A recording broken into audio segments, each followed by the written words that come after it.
Good morning, students. Welcome again to our new class. We are studying genetics and evolution, our second unit. In this unit, the first chapter, inheritance of principles of inheritance and variations. तो इस chapter में अभी तक अपन ने कुछ basic terms पढ़ी genetics की, और उससे पहले अपन ने मोनोहाइब्रिड क्रॉस पढ़ा था. अब जो मोनोहाइब्रिड क्रॉस है, उस मोनोहाइब्रिड क्रॉस के ऊपर डिपेंडेंट टू रूल्स हैं मेंडल के, जिन्हें मेंडल ने 3 रूल्स दिए थे. और वो रूल्स जो है लॉ ऑफ जेनेटिक्स और मेंडल्स लॉ कहलाते हैं. उसमें से पहला है अपना law of dominance. Law of dominance, देखिए law of dominance and law of, दूसरा क्या है, law of segregation. Both two law are depend upon the monohybrid cross. First of all, the law of dominance or the principle of dominance. It can be summarized as various hereditary characters or traits are controlled by factor. Various hereditary characters or traits are controlled by factors, now called as gene. As we know, Mendel used the term factor for hereditary transmission, and William Bateson used the term gene for that factor. As we know now, the unit of heredity is gene, and gene are the segments of DNA. These factors occur in pair. The factor contain the information about the form of a trait. Second, out of these only one factor expressed itself in F1 generation. The factor expressed is called dominant and the hidden are recessive. The recessive factor appears again in F2 generation. क्या होता है अच्छे से समझिए. हमने जो monohybrid cross पढ़ा था, यहां फिर मैं एग्जांपल ले लेता हूं, ठीक है. कोई भी आप एग्जांपल ले सकते हैं. जैसे यहां अपन लेते हैं, ये लो नहीं है, पहली बात ध्यान में रखना. Height of plant. Height of plant में अपन ने क्या देखा कि एक प्लांट था टॉल और दूसरा प्लांट क्या था, ड्वार्फ. अब जब इसका क्रॉस करवाते हैं तो क्या होगा, पहले ये क्या हो गए पेरेंट, और फिर ये क्या हो गया गेमेट फॉर्मेशन, और ये क्या बन गए अपने gamete. So as you know what is gamete. Gamete is the structure in which in diploid organism, gamete is the structure in which chromosomes remains half. तो यहां ये हाफ हो गया, और इधर भी गेमेट फॉर्मेशन हो गया, ये भी पेरेंट्स है. अब क्या हुआ, यहां देखिए अपने को क्या ऑब्टेंड हुई, ये अपने को ऑब्टेंड हुई F1 जनरेशन. F1 जनरेशन, और F1 जनरेशन में सारे के सारे प्लांट्स कैसे हुए, ऑब्टेन टॉल. रिमेंबर, ये अपन ने डोमिनेंट कैरेक्टर में भी पढ़ा था, आपको मैंने डोमिनेंट बताया था. तो डोमिनेंट में क्या हुआ कि जो दो ट्रेट के बीच में क्रॉस करवाया, उन क्रॉस में से जो कैरेक्टर F1 जनरेशन में शो हुआ दैट इज कॉल्ड डोमिनेंट, और जो शो नहीं हुआ वो क्या हुआ, रिसेसिव. ठीक है. अब क्या होता है, पहले पूरा एक्सपेरिमेंट देख लीजिए. यहां फिर अपन क्या करते हैं, F1 is crossed by F1, then what is F1 here, then they are further separate, and this checkerboard is of F2 generation. यहां ये F1 का क्रॉस हमने क्या किया, F1 के साथ करवाया, तो अपने को ये ऑब्टेंड हुआ. ठीक है. यानी यहां फिनोटाइप अपने को क्या हुआ, फिनोटाइप 3:1, एंड जीनोटाइप हुआ अपने को ऑब्टेंड 1:2:1. ये 1, ये एक कैपिटल टी और एक स्मॉल टी 2 और 2 स्मॉल टी 1. अब इसको समझिए वापस, law of dominance. It can be summarised in 3 points. First, various hereditary characters or traits are controlled by factor now called as gene. These factors occur in pair. ये क्या है? Height को control करने वाली जीन है जो किस में प्रेजेंट है? पेयर्स के रूप में प्रेजेंट है। The factors contain the information about the form of A trait, और ये किसको कंट्रोल कर रही है? प्लांट की हाइट को। Second point, out of these pairs only one factor express itself in the F1 generation. यहां F1 जनरेशन में क्या हो रहा है? ओनली सिंगल कैरेक्टर क्या कर रहा है? अपने आप को रिप्रेजेंट कर रहा है। ये जो रिसेसिव कैरेक्टर है ये यहां प्रेजेंट नहीं हो रहा है। तो जो प्रेजेंट हो रहा है या जो शो हो रहा है, the factor is called as dominant, and the hidden कौन सा हुआ? यहां ड्वार्फ वाला हिडन हुआ, तो वो क्या है? शो नहीं हो रहा है, तो उसको अपन क्या कह देंगे? Recessive. So the factor expressed is called as dominant and the hidden are recessive. अब तीसरी बात जो महत्वपूर्ण है वो क्या है? The recessive factor again present in F2 generation. यहां देखिए सारे के सारे टोल है और यहां एक क्या आ गया? ड्वार्फ आ गया। यानी जो रिसेसिव कैरेक्टर्स है वो मिक्सअप नहीं होता है और हिडन रहता है, और वो F2 में क्या करता है? अपनी प्रेजेंस को शो करता है या अपीयर होता है F2 जनरेशन में। तो ये क्या है? Law of dominance. Clear? Now second law of segregation. तो लॉ ऑफ सेग्रीगेशन क्या है? देखिए,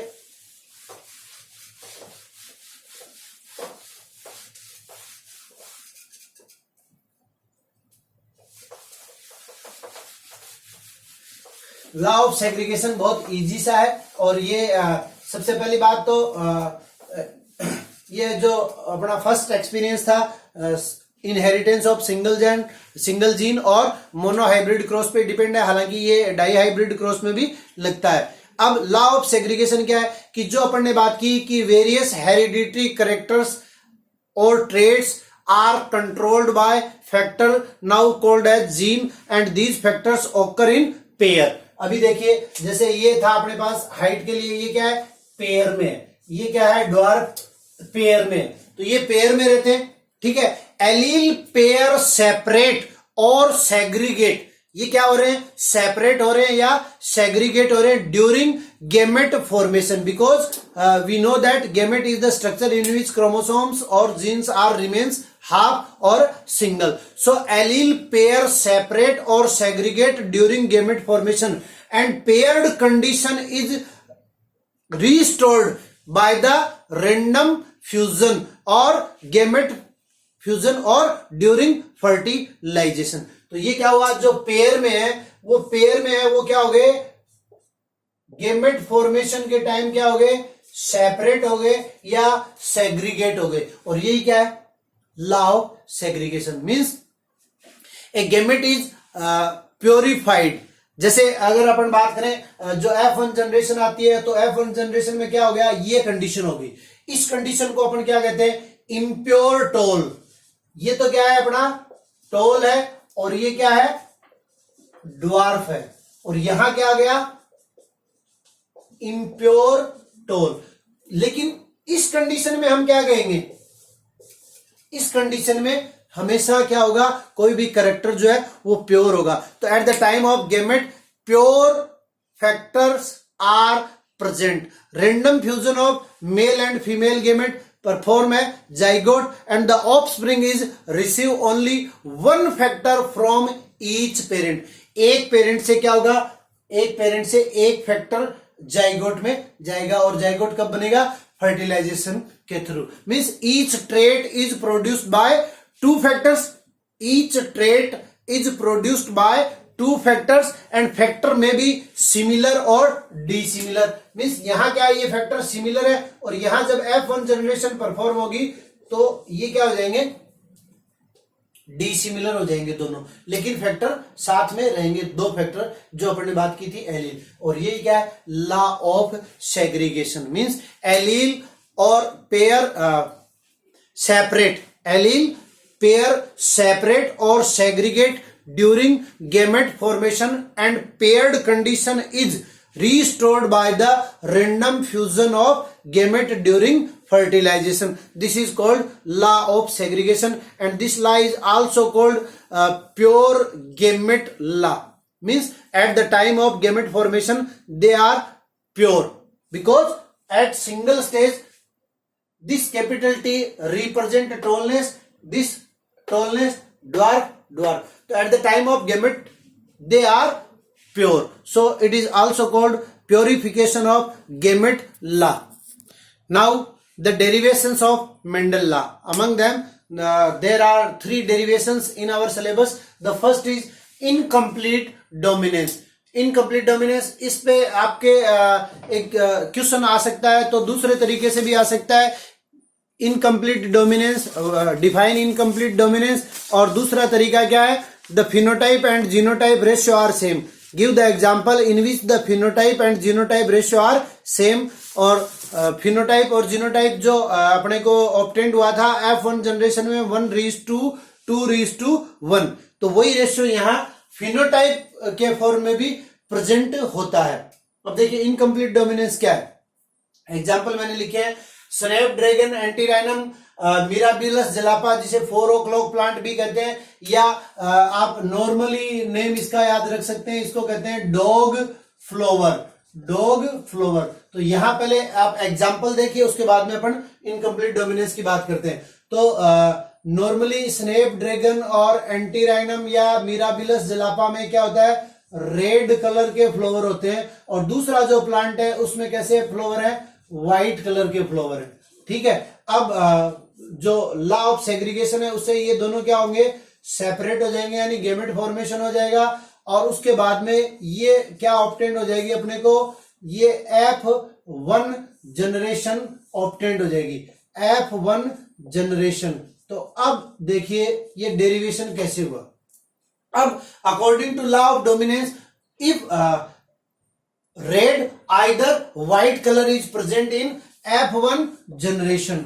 F1 जनरेशन में क्या आना चाहिए? इन दोनों में से या तो रेड फ्लावर आने चाहिए या व्हाइट फ्लावर आने चाहिए, लेकिन ना तो रेड आते हैं और ना ही व्हाइट आते हैं. तो इसके प्लेस पे क्या आते हैं? इसके प्लेस पे पिंक कलर के फ्लावर F1 जनरेशन में आते हैं. ठीक है. अब देखिए F1 का क्रॉस जब F1 से करवाते हैं तो ये आ गया अपने पास F1, और इसका जब क्रॉस करवाया तो ये भी क्या हो गया? सेपरेट हो गया. और यहां इसको मैं आप लोगों की सुविधा के लिए चेकर बोर्ड बना देता हूं. अब इस चेकर बोर्ड में क्या हुआ? अपने पास ये रेशियो आया. ठीक है. तो यहां 2 कैपिटल आर थे, होमोजाइगस कंडीशन, तो ये क्या हो गए? रेड. और whenever they are present in a heterozygous condition, the color is represent pink, and in recessive homozygous condition the color is white. This is called incomplete dominance. और ये क्या है? एग्जाम्पल है. तो इनकम्प्लीट डोमिनेंस क्या हुआ? Dominance में अपन ने कहा कि जो 2 फैक्टर में से एक फैक्टर हिट्रोजाइगस कंडीशन में प्रेजेंट होता है, तब भी क्या करता है? अपना इफेक्ट शो करता है. लेकिन यहां क्या है? इन पर्टिकुलर एग्जांपल में जो हिट्रोजाइगस कंडीशन में जब डोमिनेंट जीन प्रेजेंट होता है तो वो कंप्लीट इफेक्ट अपना शो नहीं कर पाता है, और इसी को अपन क्या कहते हैं? Incomplete dominance. Means the dominant factor does not ओकर देयर डोमिनेंट इफेक्ट, यानी ये अपना पूर्ण प्रभाव प्रदर्शित नहीं कर पाता है. इसको क्या कहते हैं? Incomplete dominance. मींस एक ट्रेट जो हिट्रोजाइगस कंडीशन में भी अपना इफेक्ट शो करता है वो यहां शो नहीं कर पा रहा है. तो इसमें देखिए आप यहां जो मैंने आपको पहले बात बताई कि इसका फिनोटाइप रेशियो क्या ऑब्टेंड होता है और जीनोटाइप रेशियो क्या ऑब्टेंड होता है. तो ऐसे भी प्रश्न पूछा जा सकता है. Give the example in which phenotype and genotype ratio are same. तो यहां क्या होगा? ये रेड 1, ये क्या है? पिंक, और ये क्या है? व्हाइट. तो 1:2 2:1, ये अपने पास फिनोटाइप। और अगर इनका जेनेटिक कॉम्बिनेशन देखें तो यहाँ दोनों कैपिटल आर है, यहाँ एक कैपिटल आर और एक स्मॉल आर है, और फिर यहाँ दोनों स्मॉल आर है, मींस रिसेसिव कैरेक्टर। तो ये किसका एग्जाम्पल हो गया? इनकम्प्लीट डोमिनेंस का। Means whenever the dominant effect is not completed by factor in heterozygous condition, it is called incomplete dominance. अब ऐसा क्यों हुआ, क्या रीजन है, तो वो भी आप लोग देख लीजिए। explanation of the concept of dominance. Explanation of the concept of dominance. As we know, there are a gene is controlled any character with the help of enzyme formation and enzyme react on the substrate. ये अपना पिछले साल का topic है।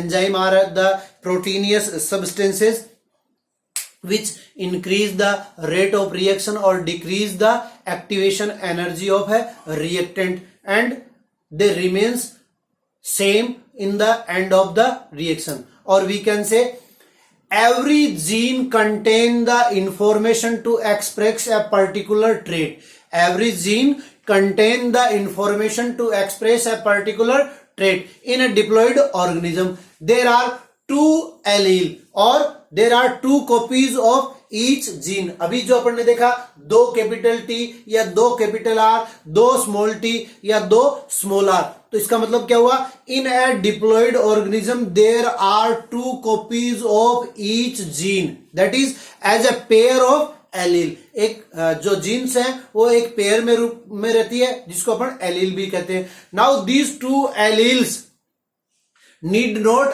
always be identical as in heterozygous condition. Heterozygous condition में ये दोनों identical नहीं होती. One of them form may be different due to some changes.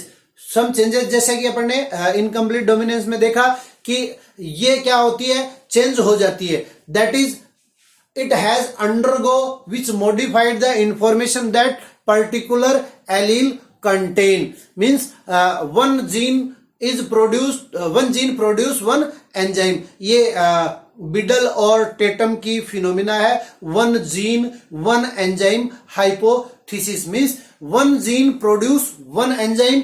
Normally gene produce normal enzyme, normal gene produce normal enzyme that is needed for the transformation of A substrate. Substrate क्या है? जिसके ऊपर कोई भी enzyme functional होता है, उसे हम क्या कहते हैं? सबस्ट्रेट। तो एंजाइम किस टाइप से काम करता है आप लोगों को पता होगा। एंजाइम प्लस जिस किसी भी मटेरियल के ऊपर एंजाइम फंक्शनल होता है उसको क्या कहते हैं? सबस्ट्रेट। और उसके बाद में एंजाइम सबस्ट्रेट कॉम्प्लेक्स का फॉर्मेशन होता है।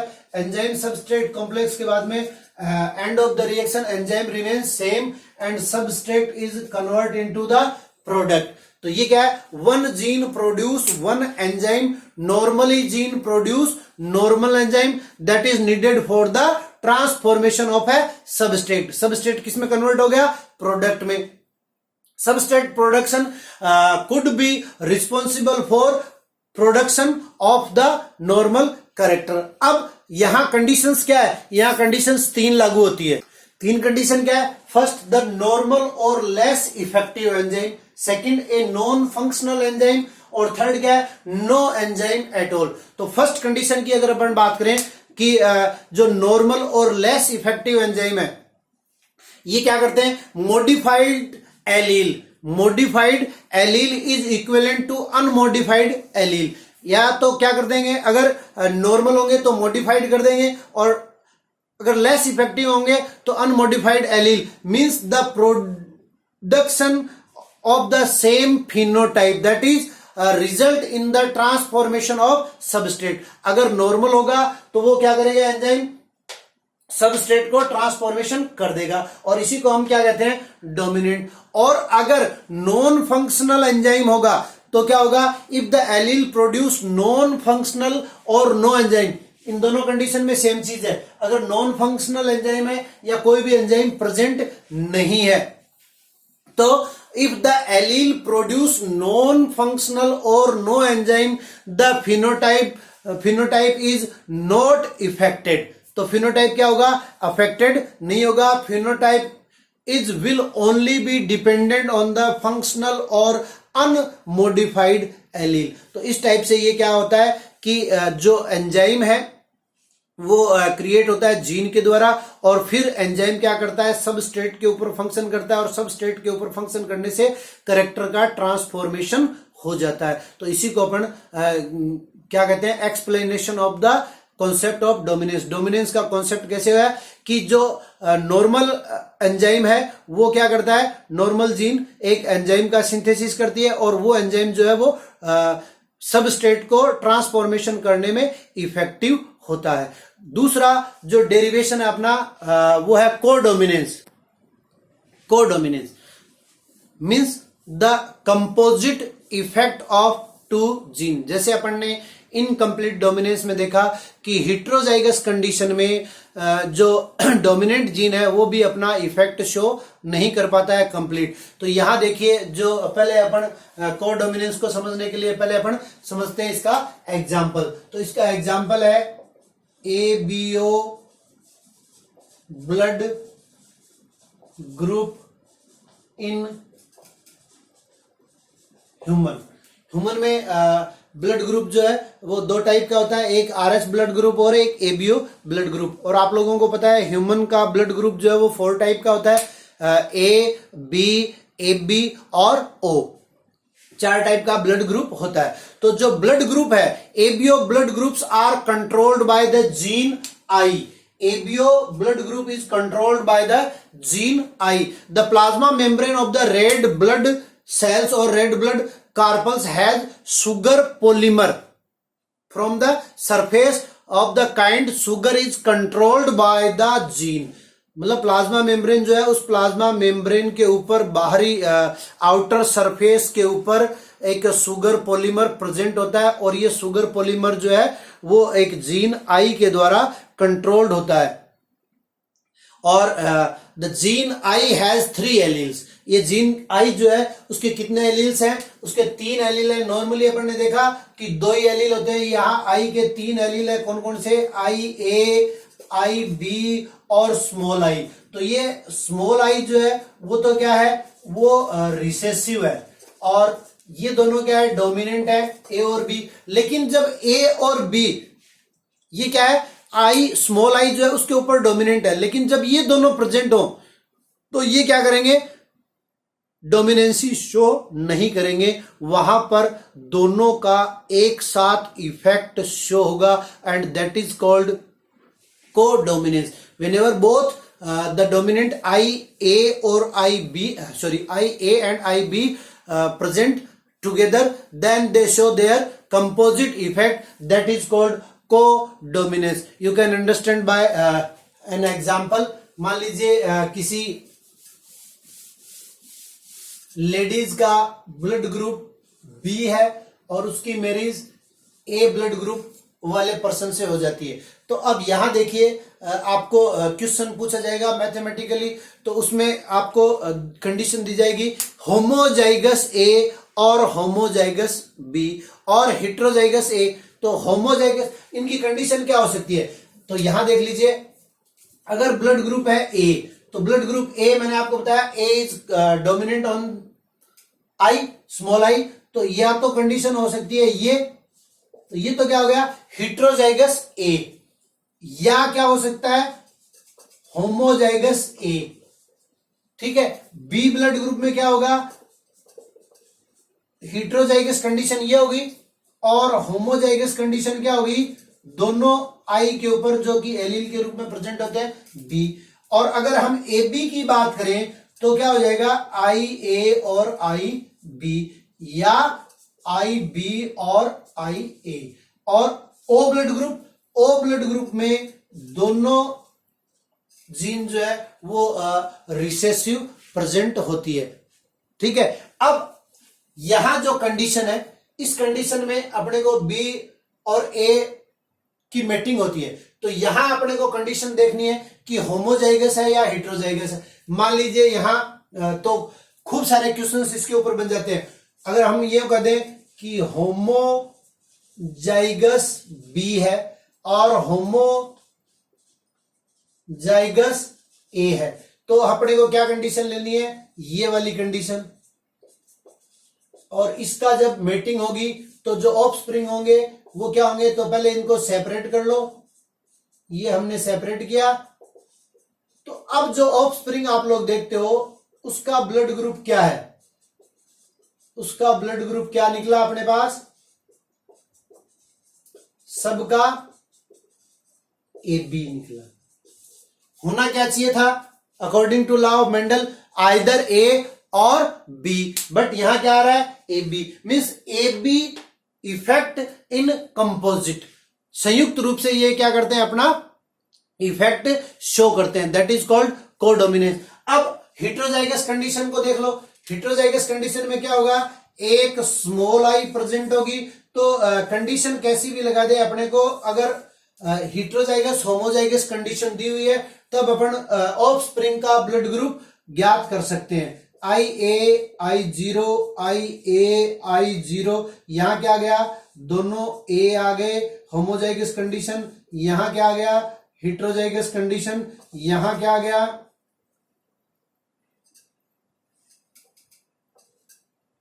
ये बी है तो ये बी, और ये आ गया अपना बी, और ये आ गया IA और स्मॉल आई, और ये आ गया दोनों स्मॉल आई।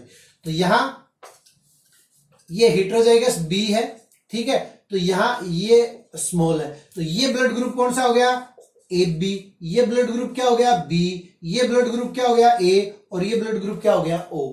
तो अकॉर्डिंग टू मेंडल्स लॉ, यहां ऊपर हमने क्या लिया, हेटेरोजाइगस कंडीशन ली हो तो भी क्या होगा, एक ब्लड ग्रुप ए है और दूसरा ब्लड ग्रुप क्या है, बी है। जब ए और बी के बीच में क्रॉस करवाएंगे तो क्या आना चाहिए, आइदर ए और नॉर बी, लेकिन यहां न तो ए आ रहा है और न बी आ रहा है, ए भी आ सकता है, बी भी आ सकता है, ए बी आ सकता है और ओ भी आ सकता है। तो ये तो क्या हो गए, मल्टीपल डोमिनेंस हो गया, ठीक है। और इस कंडीशन की अगर बात करें तो ये कंडीशन क्या होगी अपनी, codominance, means both the genes are show their effect together, that is called codominance. आज के लिए इतना ही, थैंक यू।